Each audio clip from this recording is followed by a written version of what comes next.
Catching every Pokemon is a staple when it comes to the mainline games, but what about collecting every item? This is a task I've been completing in various titles over the past few years, so it's about time we tackle Generation 5. Pokemon Black and White contain 404 collectibles, if I counted correctly, which never happens, so expect that number to change. It's worth mentioning I don't have access to events, trading, the Sea Gear, and the Dream World. This means things like the Genesect drives, the other Fossil, the Sweetheart, and various berries are unobtainable. With that out of the way though, hit that sub button to see more, and let's get straight into it. So y'all know the strategy by now. I'm gonna play through the game normally while picking up every item I see along the way. Then we'll worry about the more complicated ones. I chose Tepig to start before participating in a couple of easy battles. Well, actually, I chose Oshawott, so later on in our journey, I'll be able to defeat your Pokemon. Downstairs, our mom handed us the Cross Transceiver, the first item on this long quest. By the lab, we were given the Pokédex, which, yeah, I guess that counts as an item, as well as the town map. Professor Juniper wasn't out of the Christmas spirit just yet though, because she handed over 5 Pokeballs on Route 1, where we also received our first potion. In Accumula Town, instead of buying more Pokeballs and potions like a normal person, I decided to become a mailman. Yeah, the bottom cashier sells 7 types of mail, those being the Greet, Favored, RSVP, Thanks, Inquiry, Like, and Reply mail. At least they were each only 50 bucks. Outside the Pokemon Center, we defeated this guy named N, which probably stands for, like, not a bad person, because no way this dude would turn evil. We got the running shoes on Route 2 before entering Striaton City, which is home to a surprising amount of collectibles. An X-Speed rested between some trees, and this shady guy had a Dusk Ball for us. A different person coughed up a Great Ball, and I worked my way through the Dream Yard for an X-Defend. The trainer school played home to a Full Heal, along with some Oranberries from Charon. This just left the gym, where Clyde offered a complimentary fresh water.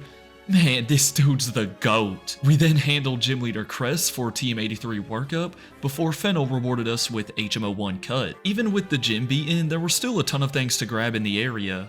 Now that we had Cut, we could pick up a Super Potion on Route 2, and a Repel and Paralyze Heal in the Dream Yard. Back at Fennel's lab, her sister, or whoever this is, handed over the POW pad. In the Pokemon Center, it was time for our first small shopping spree, which included buying an Antidote, Awakening, Burn Heal, Ice Heal, Escape Rope, and Heal Ball. And before we could finally move on, we made sure to locate the hidden Balm Mushroom by Route 3. Speaking of, there weren't a whole lot of notable things here, just a hidden Ultra Ball in the sandbox and a rival fight. By the way, is Charon the only rival to start the battle with his ace multiple times? Maybe there's others, but if not, that'd be a nice fact for the 1000th Pokemon Fact video on YouTube. Inside the Wellspring Cave, we scooped up TM46 Thief, and if you've seen the other videos, you know this is arguably the most important item in this run. He said it! He said it! Also, I caught Roggenrola in here, who was apparently discovered in an earthquake fissure. I barely know her. Okay, my bad. He was holding an Everstone though, so that's nice. Nacrene City was the next big hurdle, with Chesto Berries, the Charcoal, and a Revive lying around. It also played home to the remaining battle items, including an X Attack, Guard Spec, Dire Hit, X Accuracy, X Special, and X Special Defense. Beyond the township awaited TM94 Rock Smash, an Ether, Tiny Mushroom, Star Piece thanks to Pignite, and a Netball, putting us right at 50 items. By now, Lenora was probably getting impatient, so I knocked her team out with Roggenrola for TM67 Retaliate, and Bianca was waiting outside with the Dowsing Machine. Similar to Striaton City, we still weren't quite done around town. I captured a Petalil that got traded to a girl back in Nacrene for a Cottonee holding a Cherry Berry, and I also set my clock to be a Wednesday so I could take advantage of the restaurant's special and get a free soda pop. Within Pinwheel Forest, I added a Sewaddle to the team. I mean, look at him, he's just a little dude hanging out without a care in the world. The rest of the way featured a Big Root, Pekka Berry, Grass Knot TM, the Dragon Skull, a Moonstone, and Miracle Seed. Upon exiting the forest, this hiker offered up the Quick Claw, which is funny because I quickly made my way across. Not even gonna let me get that one off, huh? You know what? That's valid. With Castelia City being so big, you already knew there would be a bunch of items to collect. The long list included a Leaf Stone, Nest Ball, Bridge Mail S, some Quick Balls, Timer Balls, the Scope Lens, a Hyper Potion, EXP Share, TM70 Flash, Lemonade, Smoke Ball, TM44 Rest, TM45 Attract, a Yachi Berry, which I forgot to show on recording, so here it is chilling in the bag, the Eviolite, Amulet Coin, and a Struggle Bug TM for Scorching Berg's team. Prior to moving forward, I made sure to purchase a load of Super Repels at the mart. Then we stormed into Route 4, where we nabbed a Pearl, TM41 Torment, and TM28 Dig. Further north lied the Desert Resort. Never gonna understand why this place gets labeled as a resort. Anyways, we fought through the sandstorm to uncover the Black Glasses, Soft Sand, a Heart Scale, Stardust, Rostberry, Rock Tomb TM, Firestone, and Rare Candy. I chose the cover fossil inside the Relic Castle, meaning the Plume fossil won't be obtainable. Also down here was a hidden elixir. Almost every item in Nimbasa City was a new one, believe it or not. It all started by saving the old man for a bicycle, followed by a Sunstone, HM04 Strength, the Soothe Bell, Versus Recorder, Prop Case, TM49 Echoed Voice, and the Macho Brace, putting the count into triple digits. By making it a weekend, we could partake in 2 trades in Anvil Town that yielded us a full restore and PP up. The TM for Payback was tucked away on Route 16, and I located a big mushroom in the Lost Lorn Forest before catching any Molga. I've never used one before, and I know it might fall off by late game since it doesn't have an evolution, but who knows. The last activity on our to-do list around Nimbasa was take care of Elisa for TM72 Volt Switch. Route 5 played home to a Zinc, and I decided to go ahead and knock out the 7 wing items on the Driftvale Drawbridge. If you don't know, similar to making Shaking Grass appear, you can run back and forth on either this bridge or the Marvelous Bridge to make shadows appear. By walking into them, you'll either encounter a wild ducklet or obtain an item. Luckily, it didn't take too long for me to gather the Pretty, Genius, Resist, Swift, Health, Clever, and Muscle Wing. This brought us to Driftvale City, where plenty of things awaited, including the Shell Bell, Expert Belt, a Big Pearl, some Repeat Balls, and Bridge Mail D. Of course, there was also the market, which sold Moo Moo Milks, Heal Powders, Energy Roots, and Revival Herbs. As for the cold storage, it housed the Rocky Helmet, a Protein, Dive Ball, TM55 Scald, and the Nevermelt Ice. All that was left to do was clean Clay's clock for badge number 5. After acquiring some Max Repels on my way out of town, we demolished Bianca, and she was so impressed that she granted us HM02 Fly. Route 6 featured a ton of scientists that yapped about the seasons or whatever, but I was just here for the Shiny Stone and Boldos TM. Upon entering the Chargestone Cave, Professor Juniper handed over the Lucky Egg, and thank goodness, because this is so much easier than having to steal it off of wild chances like we've had to do in the past. The rest of the cavern stored an Iron, 2 Nuggets, an HP up, Thunderstone, Bright Powder, an Electric Gem, which I didn't even mean to pick up, a Max Potion, and Magnet. With the more weight added to the bag, we could finally exit this place. Oh my gosh! Scattered around Mistralton City was the Sharkbeak, TM58 Skydrop, and a Max Ether that I was trying to find for about 10 minutes before realizing I could just use the dowsing machine. Yeah, not my best effort. North of there, we obtained TM57 Charge Beam, a couple of Spare Berries, TM81 X-Scissor, TM61 Will-O-Wisp, the Spell Tag, and TM65 Shadow Claw. I also added an LGM to the squad in the Celestial Tower because why not? We easily mopped the floor with Skyless teams, so the TM for Acrobatics was ours in no time. With the Jet Badge in our pocket, we found the youngster's treasure at the end of the runway, that being TM40 Area Ace. After embarrassing Charon yet again, Alder gave us the Surf HM. I'm not really gonna put it to use now though, as I'll save all the optional side areas for like before the Pokemon League or something. Despite Twist Mountain being all big and mighty, there weren't many new things inside. It only hid TM90 Substitute and the Metal Coat thanks to it being wintertime, as well as the Flash Cannon TM. So we arrived in Icarus City to nab TM31 Brick Break, a Rage Candy Bar, Max Revive, and TM79 Frost Breath for smashing Bryson's ice types.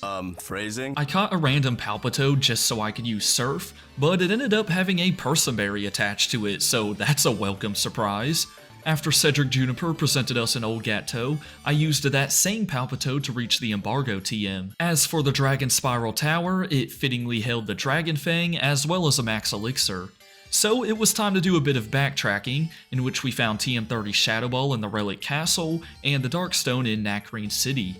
Back on the main path, Route 8 played home to the Poison Barb, TM for Sludge Bomb, TM for Facade, and the 4 Weather Rocks. You get these depending on the time of day you speak with this Parasol lady, so it was easy enough to grab the Heat, Damp, Smooth, and Icy Rock. The more Vicarous housed a Citrus Berry and Carbos, while we were given TM43 Flame Charge on the Tube-Line Bridge.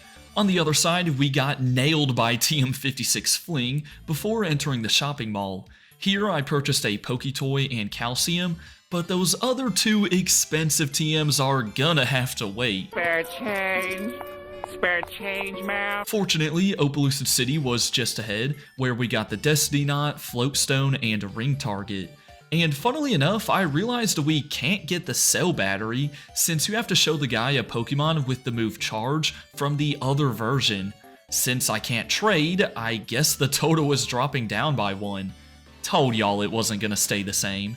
I swung by the Pokemon Center for Bridge Mail T before conquering the final gym for TM82 Dragon Tail and the Master Ball. The home stretch to the Pokemon League wasn't anything special. There was a Dawnstone, Duststone, and a quartet of TMs, those being Roar, Taunt, Wild Charge, and Dragon Claw. Strangely enough, I was able to buy a Luxury Ball just outside the Elite Four too. Speaking of, prior to asserting my dominance, I wanted to tackle all the optional HM sections that I've skipped out on. And this is usually the part of the video where it sounds like I'm saying the Poke Rap, but with items instead. Anyways, our detour yielded a Lumberry, TM47 Low Sweep, and Accidental Fighting Gem, the Mystic Water TM52 Focus Blast, Waterstone TM06 Toxic, Deep Sea Tooth, Dragon Scale, HM05 Waterfall, TM24 Thunderbolt, Dubious Disc, TM19 Telekinesis, TM84 Poison Jab, Silk Scarf, Hardstone, TM80 Rock Slide, TM22 Solar Beam, and the Silver Powder.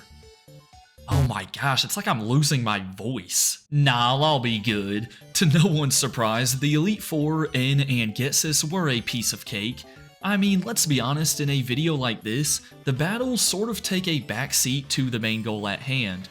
With that being said, we sit at 212 items, only a little over halfway done, so where do we get the rest? Well, a good place to start would be the postgame, of course. A big chunk of that involves hunting down the 7 Sages, which got us TM32 Double Team, the Twisted Spoon, TM75 Swords Dance, TM85 Dream Eater, a PP Max, TM26 Earthquake, TM04 Calm Mind, TM01 Hone Claws, TM69 Rock Polish, a Deep Sea Scale from a Basculin that I only caught for Waterfall, a Lepaberry, and TM08 Bulk Up. Now we could fully cover the east side of Unova, starting with TM50 Overheat and the Protector on Route 11. I dug around in the trash under Village Bridge for the leftovers, before grabbing the Energy Ball TM on Route 12 and Bridge Mail V in Lacunosa Town. It was a party on Route 13 or something because there were a plethora of new items to collect. This included the Razor Claw, Gram 2, and yes, all 3 of these little Gram things count as their own item. Gram 1, the Prism Scale, Splash Plate, Draco Plate, a Pearl String, Gram 3, TM89 U-Turn, TM29 Psychic, and the Electorizer. We also stopped by the Giant Chasm to scoop up a Comet Shard and a pair of TMs in Psyshock and Ice Beam. The Dive HM and a Big Nugget awaited in Undella Town, while Route 14 hosted the Reaper Cloth, and the Abundant Shrine had TM35 Flamethrower, the Razor Fang, and TM82 Trick Room. Rounding out this section was the Upgrade and Venoshock TM on Route 15, and the Adamant, Lustrous, and Grizius Orbs on the Marvelous Bridge. The next easy group of items to obtain were the fossils. A worker in Twist Mountain will give you one randomly each day, so really the only annoying part was when I was trying to get the last 1 or 2 fossils, but kept receiving duplicates instead. Eventually though, the Root Fossil, Old Amber, Helix, Skull, Dome, Claw, and Armor Fossil were ours. A bunch of items were still sitting on the shelves of Pokemarts because I didn't have enough money to get them the first time around. And as a matter of fact, I needed even more cash, so I repeatedly rematched Cynthia with the Amulet coin to gain over 800,000 Pokédollars. As a result, this let us purchase a heap of products, including the TMs for Frustration, Return, Thunderwave, Gyro Ball, Light Screen, Safeguard, Reflect, the Odd, Sea, Rose, Wave, Rock, Peer, Luck, Lax, and Full Incense, the TMs for Hail, Sunny Day, Rain Dance, Sandstorm, Blizzard, Thunder, Fire Blast, Hyper Beam, Giga Impact, and Bridge Mail M, the final piece of mail. I mean, call me Steve from Blue's Clues with how many letters I have. Then it was time to hang out in Castelia City, where I fortunately bought a Castelia cone as it didn't turn spring in the game until the start of January, meaning I couldn't get one until now. The Royal Unova offered a unique challenge. Basically, you can only board the ship in the evenings, and depending on the day, there will be a specific amount of trainers to defeat for a prize. The issue is, you only get 5 minutes to do so, and you're not told exactly where each trainer is. On top of that, many NPCs on the ship purposely have long dialogue to mess you up. Luckily, I only had to participate on a Monday and Tuesday, in which only 4 and 3 trainers are present, as opposed to a Saturday or Sunday where there are 6 and 7. Therefore, it didn't take long to receive the Lava Cookie and Berry Juice, the last pair of healing items. Similar to the Royal Unova, the Abyssal Ruins limit your time, or well, steps, as you only get 500 upon each entry.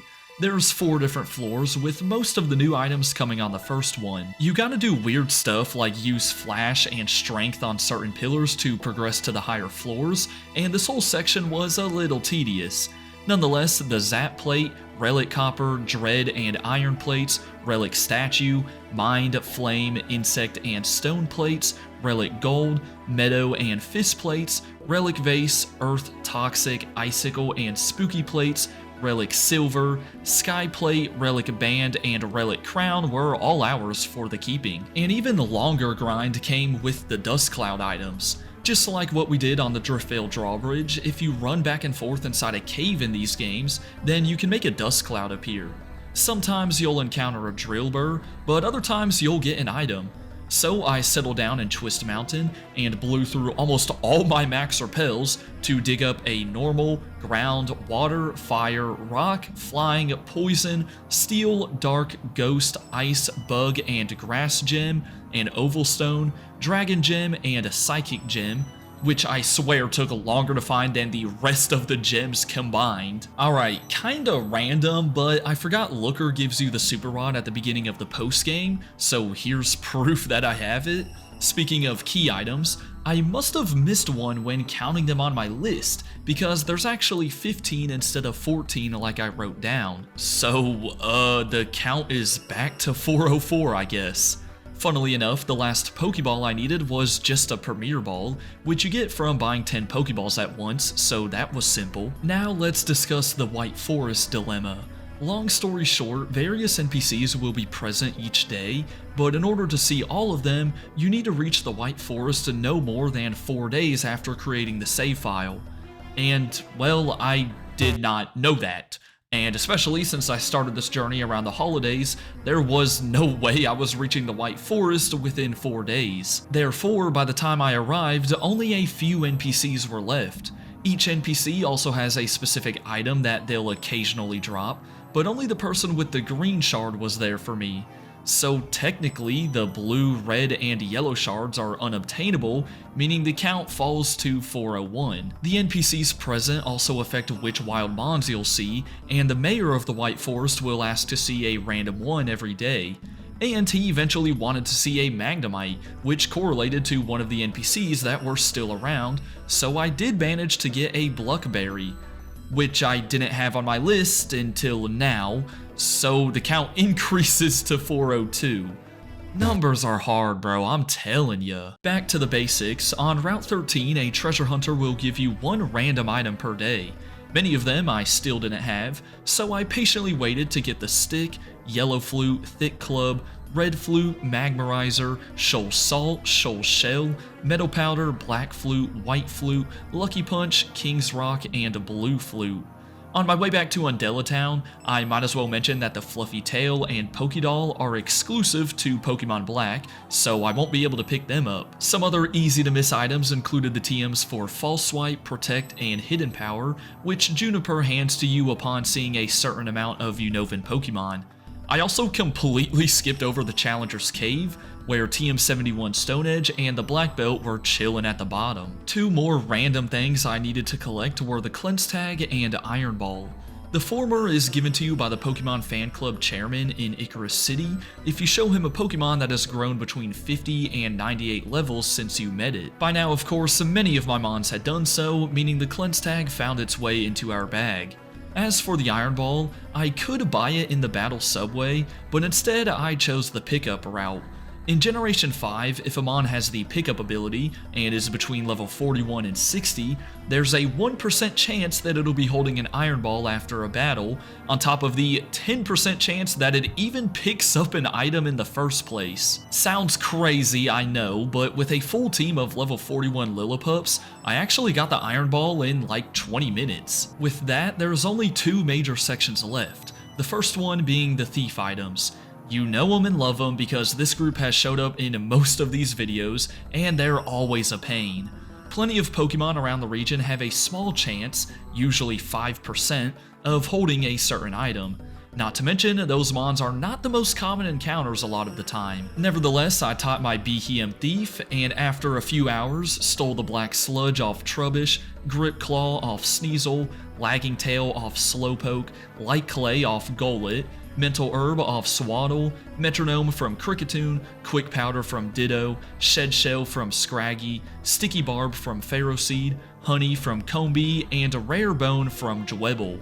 That last one took ages, since there's only a 1% chance for a Rare Bone to be attached to a Dwebble, and for half the time, I didn't realize only Dwebbles found in Darkgrass could be holding it. Despite all that, things weren't about to get any easier.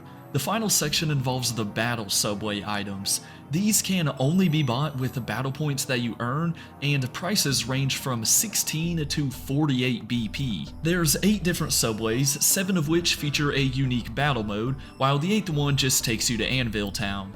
Depending on if you participate in normal mode or super mode, which involves much tougher battles, you'll earn a varying amount of BP as depicted in this chart.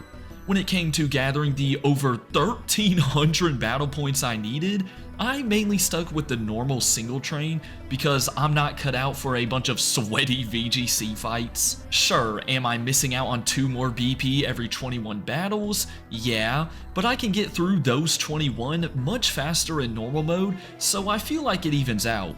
However, there's also the Landsat and Starf Berries. You're only given these after a win streak of 105 and 203 respectively, meaning you have to do super mode. Now, did I use the rest option in between every battle? No, I would never do that. Yeah, I needed to.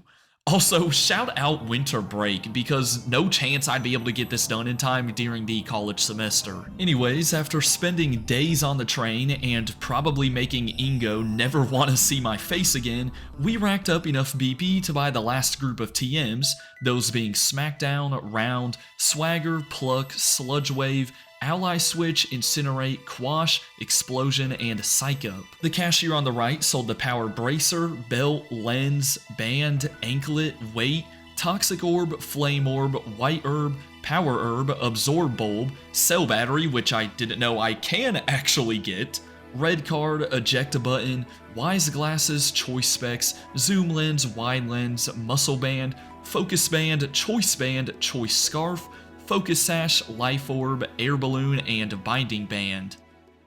And with that, all 400 items in Pokemon Black and White have been collected.